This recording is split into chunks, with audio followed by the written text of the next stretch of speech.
L'unité de recherche en vie, environnement de l'entreprise, organise aujourd'hui une deuxième conférence où nous invitons le Dr Achraf El-Hayed, expert bancaire et financier de Paris, qui va nous parler du sujet les transformations de l'économie mondiale et quelle place pour la Tunisie. Mais avant ça, je voudrais faire un petit bref pour l'unité de recherche en vie. Alors, environnement de l'entreprise, c'est une unité de recherche au sein de la faculté des sciences économiques et de gestion de Nabel, alors dont le chef est le professeur Reda Chkandel, qui a été nommé récemment à la tête de CRS à Tunis. Et puis nous avons les deux coordinateurs de cette unité de recherche qui sont professeur Bouthaïd Al-Faqih et M. Fethi Lachab. Alors moi-même je suis membre de cette unité et je suis le coordinateur de ce qu'on appelle les mercredis de l'économie.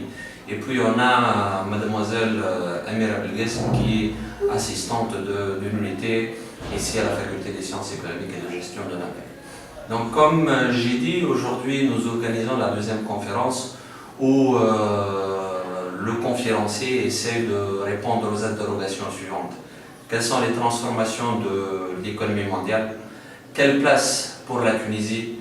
Est-ce qu'il existe, ou bien quelle est la méthodologie ou la méthode pour construire un consensus autour d'un projet national qui permettra de surmonter les difficultés que nous vivons actuellement? Merci.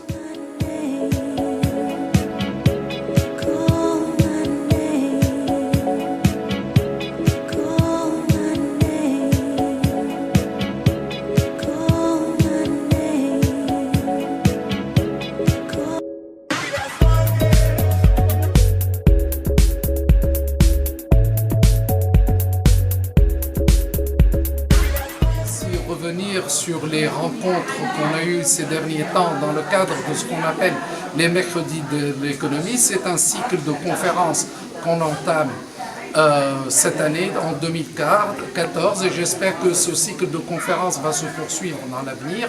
L'objectif étant double: un, permettre d'abord aux étudiants de se confronter à des conférenciers de renom et de renommée internationale, et deux, aux enseignants-chercheurs et aux enseignants de la fac de se côtoyer eux-mêmes et de poser des questions et peut-être même de définir des problématiques d'avenir relatives à la recherche et à la réflexion dans les débats nationaux en Tunisie, qui sont aujourd'hui beaucoup plus maintenant économiques que politiques et juridiques lors de l'élaboration de la constitution tunisienne.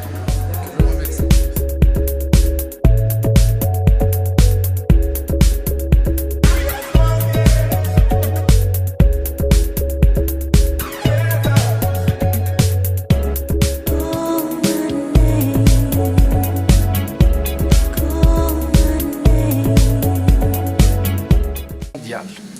Voilà, aujourd'hui nous constatons que l'économie internationale, l'économie mondiale est en train de vivre de grandes transformations au travers de politiques monétaires expansionnistes, au travers d'une structure de la croissance qui penche fortement vers un poids prépondérant des pays émergents.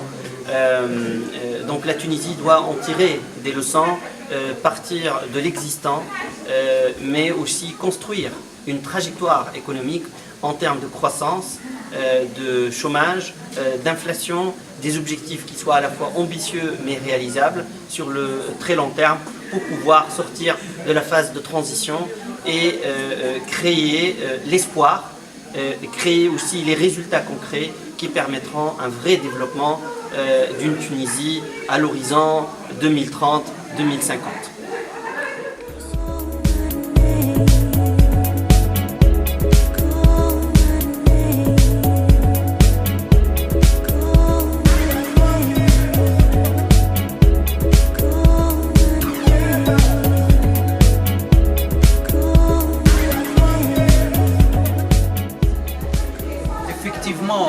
L'exposé de C. Achraf nous a donné un certain nombre d'indicateurs, aussi bien un état des lieux de l'économie tunisienne, les perspectives en 2030-2050. Il a brassé un état des lieux de cette situation et l'a inscrit dans la mouvance ou dans les transformations de l'économie mondiale. Effectivement, ce qu'on peut dire, c'est que c'est un résultat d'un grand effort de statistiques, etc.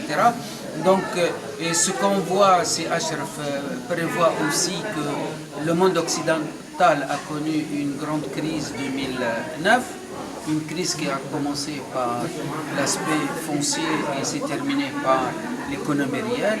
Effectivement, il prévoit une deuxième crise actuellement, mais moi je pense que le monde occidental ou le capitalisme s'est habitué à des crises qui suivent une révolution industrielle du 19e siècle, aujourd'hui une nouvelle révolution biologique et une révolution du savoir.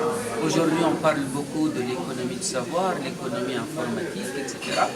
Donc le capitalisme est habitué à ces crises et effectivement les mécanismes de développement du capitalisme vont permettre une certaine stabilité dans l'avenir et effectivement ça va nous amener à une nouvelle répartition de l'économie mondiale, une nouvelle répartition des tâches à l'échelle internationale.